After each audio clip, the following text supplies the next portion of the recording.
Global markets remain braced as President Trump started his second term in office with the first of what is expected to be a series of tariff and trade policy announcements at the end of January. The initial engagement with Canada, Mexico, and China showed the world an indication of the new Republican administration's playbook with regards to trade negotiations, but it is also clear that we are likely only at the early stages of what could be a wide-ranging and highly disruptive set of policy packages. As the global economy experienced during Trump's first term, such policy can be highly complex and have a significant impact on global trade patterns and corporate strategy.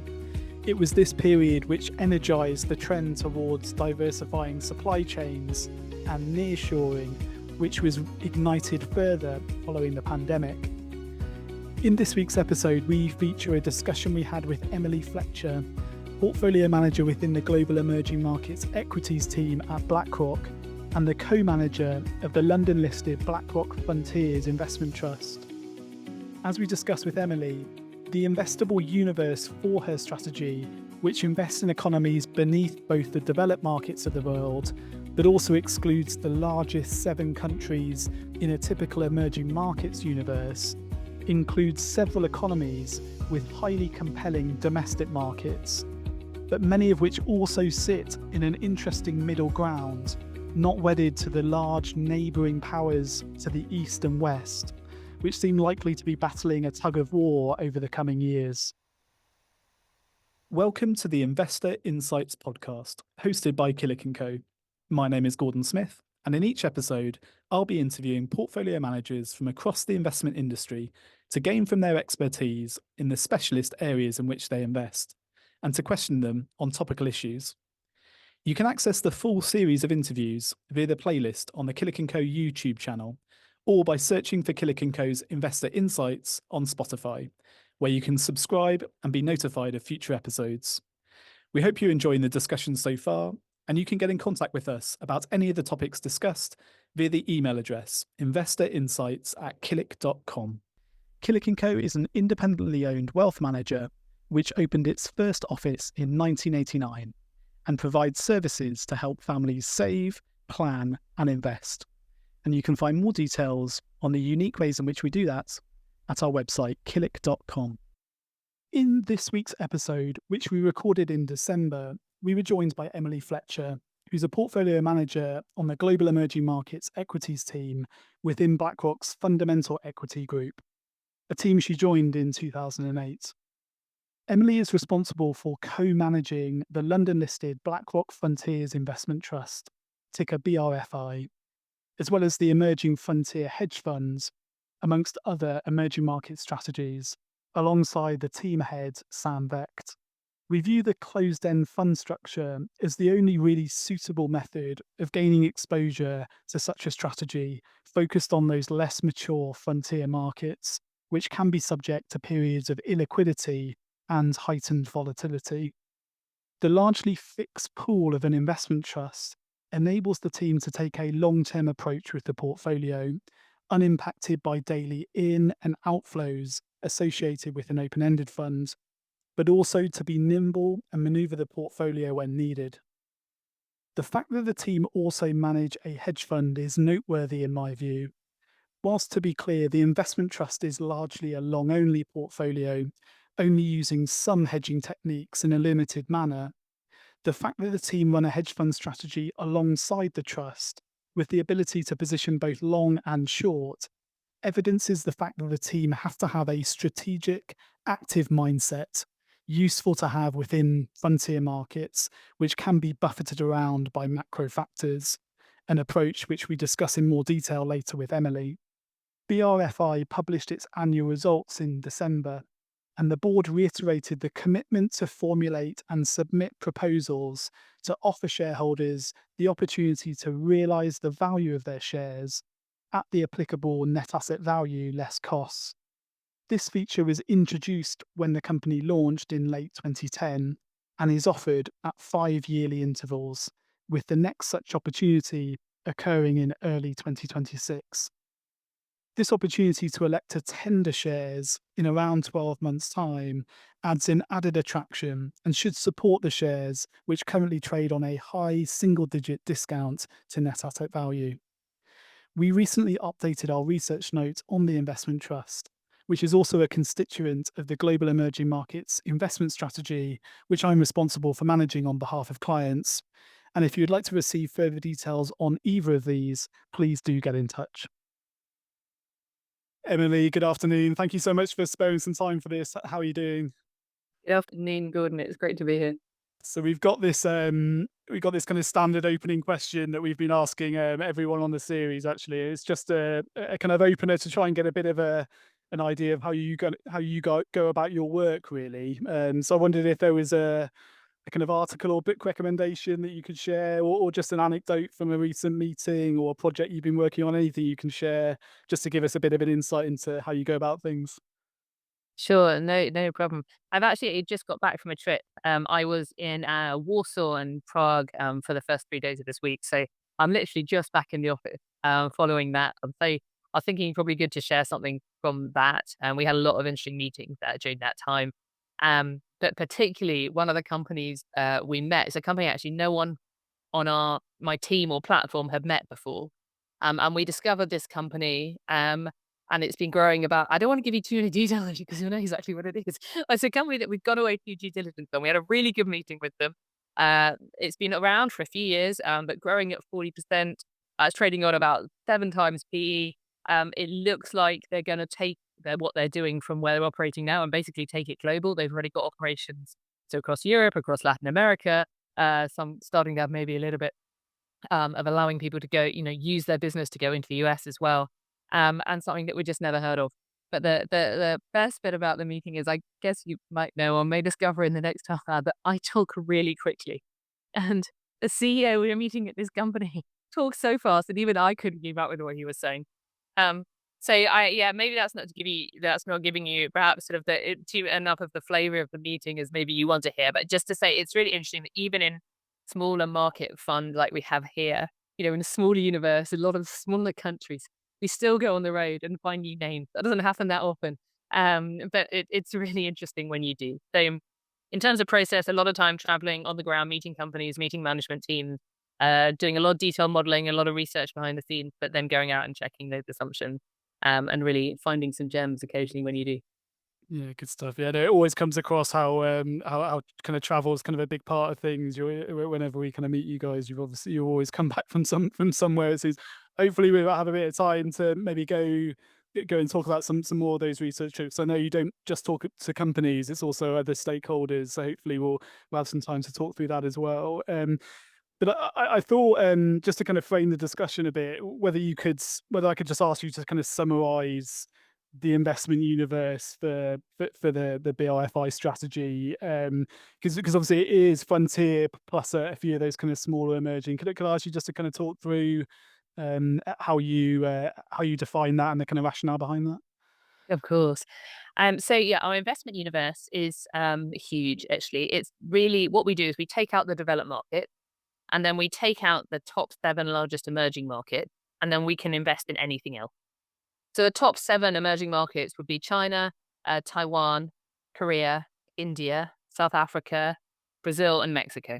We don't invest in those countries, but really we can invest in anything else, any other country, anywhere else in the world. So you're right, frontier is kind of a misnomer. I think for this universe, it's where we started.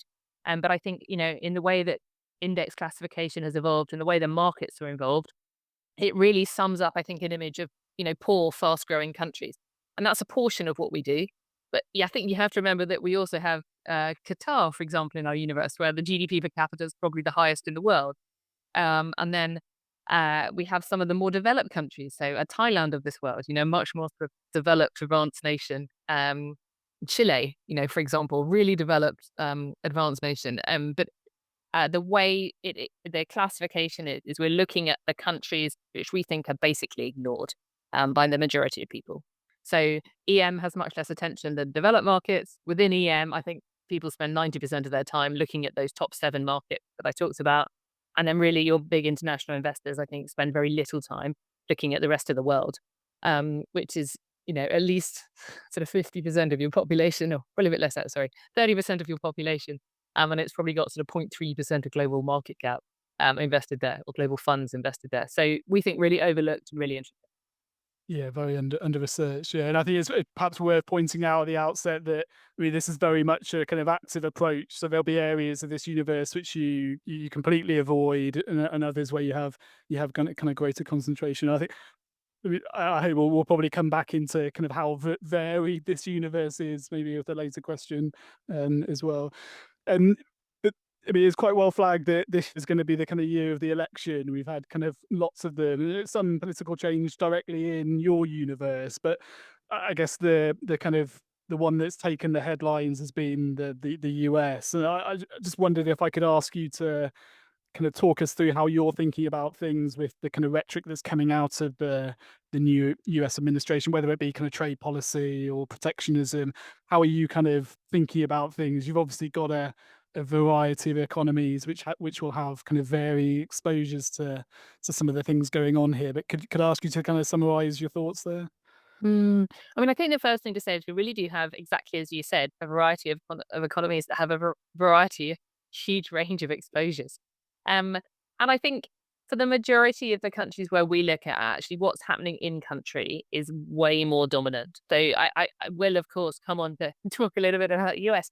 But I think for us, what is really important in each of these countries is what's happening domestically. They tend to just be really idiosyncratic, with each of the drivers for each country being about the country's politics, the country's economics, the country's social environment in some way, really more than it's harmonized to something else external. Within that, then you can kind of bucket some of the countries, which helps to make it, in terms of talking about it here, to try and give a little bit more flavor. So we have some countries which are oil exporters. So a number of the countries in the Middle East will be oil exporters. So, what's going to happen in terms of energy policy could be quite important. We have a number of countries that sit in Southeast Asia. So, if there's some debate about what happens in South China Sea. Could that be important? Equally, though, a lot of those countries, so your Vietnam, Thailand, Malaysia's, for example, are benefiting from what we have seen in the last few years of manufacturing moving somewhat out of China into these countries. That could be quite a big positive. We're starting to see that really accelerate. At the same time, if we get global tariffs against everywhere in the world, some of these countries are exporters. Vietnam is a manufacturing export country, and it's really how they've grown their economy. So Thailand, quite similarly as well, does a lot of export. Big current account surplus nation. So that could be challenged. We've got some mining countries. So, Indonesia that's producing nickel, coal. We've got copper coming out of Chile. We could see something depending on renewable policy or AI policy. We could see something coming out of that. And then we've got a lot of Eastern European countries, again, sort of manufacturing for Europe. They could be impacted again, depending on trade, but also providing a lot of services into Europe. That's probably that sort of outsourcing trend there is probably like to continue.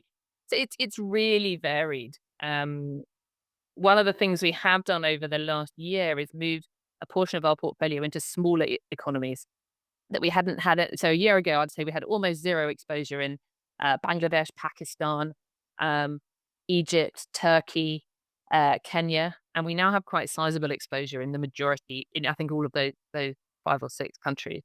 A lot of them we think have moved to an economic reform path. A lot of that's been helped by the IMF. I think that's obviously potentially an instrument of US diplomatic policy. So potentially something like that we could see some nuances and change. And then obviously US rates for countries that borrow abroad, which is again another one of our buckets that are countries with big current account deficit, dependent on US rates, that could have an impact. So I'm sorry that's not more of a holistic one way or the other summary, but just maybe gives a bit of flavor. Yeah, no, I think what it does is it shows just how varied things are and how there's different kind of performance drivers to lots of these economies. I wondered if I could maybe ask about another kind of external factor to your universe, and that kind of being China. Obviously, China, to be clear, isn't part of the investment universe, but emerging and frontier Asia always seems to make up quite a notable part of your portfolio. It's obviously quite a key part of the universe. And the health of China and the kind of policy coming out of China obviously has quite it has a big impact on global markets, not least the kind of neighbouring economies. Could I ask you? We've obviously had that kind of stimulus package not that long ago from China, so they are implementing some reform there. But could I ask kind of how the kind of challenges that China's facing? How is that kind of impacting your own positioning and how you're looking at things within Frontier Asia? Mm. Yeah, it's a really interesting question. I mean, the first thing definitely is to say, as you have already said, we don't have China in our fund. So to some extent, we are kind of emerging markets ex-China fund, which I think is quite an interesting place to be. So I've already mentioned one way in that manufacturing shift out of China, I think really is real, and I think we are seeing that. And actually, I do expect that to continue. And we've seen recently some broadening of that, in that we've been speaking to a number of Taiwanese companies. We can't invest in Taiwan here either, but we've been speaking to a number of Taiwanese companies, and we're really seeing, I think, a migration of tech manufacturing start to come into Thailand, and that to actually accelerate. And I'd say that production started probably in the last 6 months to a year there, so it is quite recent. That I think is one for Southeast Asia. I think that's a big trend that will continue. Um, and I think that, yeah, bifurcation of manufacturing chains will have bigger impact everywhere. I think the other area that we see as a beneficiary would be somewhere like the Middle East, and particularly we have a lot of exposure, which is hear me out on this one. It's a little bit nuanced, but we have a lot of exposure in the UAE, in particular to the property sector, and we think that with the fragmentation we're seeing sort of between East and West, a lot of our countries are trying to sit in the middle, in the more neutral ground, rather than picking one side. And I think um, Dubai has emerged as a place to work in the middle, and also probably a place to, if you want to buy an apartment somewhere in the world, a safe place to do that, to store your wealth.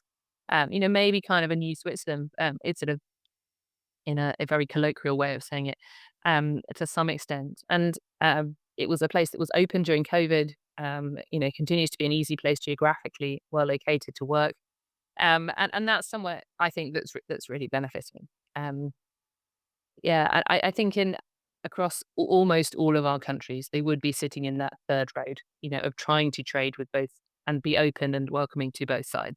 Um, and I think that will continue to have positive impact. Yeah, no, thank you for that. And I wonder if we could delve a bit more into kind of how you guys work and the kind of the traveling that you do. I mean, yourself and Sam and the rest of the team, you are very active at kind of going around a lot of these frontier countries, and it's clear that you don't just meet companies. You're always meeting kind of other stakeholders in the economy and kind of policymakers in some instances. I wonder if are there any trips that you mentioned one at the start, but are there any other trips you've made this year that you could talk us about that kind of have translated into kind of a different set of thinking or a new idea for the portfolio? Could you kind of maybe talk us through a few of those? Yeah, sure. So we tallied up a list beforehand, and I think we between us been to 16 countries in the past year. And I have to say, this year Sam has done a lot more of them than me. So I'm maybe slightly taking credit for some of his travel here. Like, didn't mean to do that at all. Um, so some of the more interesting countries that he's been to start with is Sam's actually spent time this year in Guyana, Ecuador, Costa Rica, Panama. So one of the trips he did across that Central American region, all of which are countries where we have very minimal, if any, investments at the moment. But particularly in Guyana, the extent to which they're developing their oil resources, and it's going to be one of the most significant. It's going to become a very significant non-OPEC producer, and that is ramping up hugely between now and 2030. Hugely transformational. Is one of the trips that has fed into some of our views around sort of oil, energy, prices, positioning. Um, I think just given that huge ramp up that we're seeing there, but maybe it's sort of less directly. We don't have exposure in Guyana at the moment, but hopefully we will in the future. I think that was a fascinating trip where obviously it was majority non-corporate, but meeting sort of law firms, a few people involved or sort of related to advising on government, embassies, really fascinating. And there's a more unusual one for you for 2024. Yeah, no, good stuff. Good stuff. I wanted to ask you about currency fluctuations because see the volatility of kind of currencies can be kind of outsized in some of these kind of less mature economies, and that can, as a kind of sterling-based investor, that can have a kind of outsized impact on things, irrespective of kind of how well the underlying business that we're invested in could be in many cases. You mean it's clear that you kind of always have this kind of top-down kind of look on things as well as kind of bottom-up looking at the companies themselves. But are there kind of techniques that you employ that kind of help you manage that kind of currency risk or the kind of the systematic risk, I guess, of a country? Can you maybe talk us through that? Yeah, sure. So we would say that it's really important when you're looking at investing in any of these countries, that you not only look at the stock you're going to invest in the company, but you're also forming a view at the same time on all the other different factors that will come into play. So on the sort of fixed income market, on the currency market, on the political environment, the future economic environment in the country. You look at all of those. And that is really driven by a belief that we have that in these countries, there will be a positive correlation between the equity market, the fixed income market, and the currency market, which is very different to in more developed markets where, if equities go down, then bonds might do well. And you have that trade off. Here, they're just positively correlated. They all trade in lines. You want to be in the country, and it doesn't really matter. What a little bit matters in what, or you don't want to be in the country. You want to just have zero. We would really think about it in that respect. We have a US dollar fundamental currency for the fund, and we think about everything in US dollars. So we're always thinking about the hard currency returns. And that does mean that when you get things really right, on a macro view, you do make some of your money in the currency and some of the money in the stock, through that positive correlation. So we would say about 50% of what we do is macro. We have a consistent team process for looking at that. We would plot all the countries we're looking at on a kind of stylized economic cycle. We really try and catch turning points, so we want to be there just as we're getting that point from everyone saying, oh no, this is a disaster, economy's slowing down. What are we going to do? Rates are at really high levels, everyone's defaulted on their loans. We're worrying about whether companies are going to survive. And if we can be investing right at the tail end of that, just as things that are stabilizing, governments have generally at that point put in place more sensible economic policy, just navigating their way through just a strategy for the future. And we can buy at that point and catch that turning point. It's often the point when you can make those macro returns as well as capturing the alpha in your stock. So that's a lot of what we spend our time doing when we're traveling, is trying to sort of work out where are these countries we're visiting in and where are they on their own sort of independent economic cycle. Yeah, and I guess the closed end structure allows you to be quite nimble with things and be able to kind of turn the portfolio over at times when needed also. Um, Emily, I'll kind of, we've got some time at the end here. Our standard final question kind of asks the speaker for some of the kind of the highest conviction areas that they have at the moment. I wondered if we could use the time to maybe talk through some areas to get a bit more of a sense of kind of what makes it into the portfolio, what types of businesses and sectors you can get exposure to within these areas. Of course, let's start with that one. So in terms of what types of businesses you can get exposure to, it's really anything. We have all sorts of businesses in our portfolio and things we've looked at. And really that's anything from sort of IT services names that you'd understand in the big sort of IT consultancies.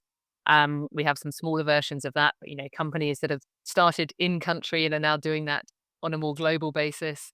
At the other end of the spectrum, we have a Coke distributor in Latin America, a bottler and distributor in Latin America. We have a couple of airlines in our portfolio at the moment. Airlines are not generally good companies. So you need to be quite confident you got the cyclicals right on that one. They can be very good cyclical investments. We've got a couple of telecom operators, one of which is really big in mobile money, and it's doing some quite interesting things, innovative things in mobile money. We've got some pharmaceutical stocks, so producing generics and branded, mainly generics and branded pharmaceuticals, that can be a very nice margin business. We've looked at some education companies recently. I don't quite have them at the moment. But the other one we're sort of thinking about. I'm trying to just throw out as many different ideas as I can because we've really got all sectors. But the couple of sectors, one or two sectors we don't really tend to have much of are the ones that are global. So everything I've talked about now, the industrials, the consumer stocks, it's all about what's happening in country or in region, a little bit bigger. But what we don't have very much of is the energy and materials sectors, because those tend to be sectors where it's all about a global oil price, or global commodity price. And that's something where we don't feel we have as much expertise, really. And what we're looking to do is try and sort of add that local nuance. So we do occasionally have companies in those sectors, but where there's something that's driving it, that's more about what's happening locally, idiosyncratic, and where we feel we'd have more of an edge. Yeah. And Emily, geographically, if we look at the kind of big components of your portfolio, can you maybe talk us through where you're more exposed and where you're avoiding at the moment? Because there's being kind of a fair bit going on, kind of in terms of political change, leadership change within the universe. Kind of where geographically are you focused at the moment? Sure. So we've got overweights in Indonesia, for example, overweights in the Philippines at the moment, really in the sort of ASEAN region. Those are the two countries we're invested in. In the Philippines, I think we are expecting that we will see economic activity next year. There's been a big delay in being able to bring down rates. That's something we see globally. They're really related to the strength, I think, of economic activity in the US. But as we go into 2025, it's one of the countries where we've come through election. We're expecting quite a lot of continuity of policy. And I think as we see inflation just continue to come down even further in the US, I think we will see rates come off. And we're starting to see some economic activity accelerating there. So we have some real estate and some retail clothing companies in Indonesia looking quite interesting. I think we have some exposure still in Eastern Europe. Some of that is financial, so it's a bit driven by macro. But again, starting to move into some retailers in Eastern Europe, and that's exposure we've had for quite a long time, quite high exposure sort of across Eastern Europe. We have some money in Kazakhstan. We have a uranium operator there, so a commodity play in the region that again I think really interesting. We have quite a bit of money in the Middle East, but predominantly it's in UAE, as I mentioned before, and we don't have so much in Saudi. That's something we've taken down over the year. Still looks good. Still a huge amount of change going on there, but valuations just up with events. Not finding so much opportunity. So it's all over the place. Yeah, as always. Yeah, no, Emily, it's always really interesting to chat to you. I really appreciate your time. Thank you so much. It's a pleasure to speak to you. Thanks for. Thank you for listening to the Investor Insights podcast, hosted by Killik Co. You can get in contact using our podcast email address, investorinsights@killik.com, for more information on any of the topics discussed, or for further details on the services offered by Killik Co. This podcast is not personal advice. The content is intended for educational purposes only and is not investment research or a recommendation to buy or sell any financial instrument or product, or to adopt any investment strategy. The value of your investments can rise as well as fall, and you could get back less than you invested. Past performance is not a guide to future performance. The investments referred to in this podcast may not be suitable for all investors, and you should seek advice from a qualified investment advisor. Killik Co is authorised and regulated by the Financial Conduct Authority, the FCA.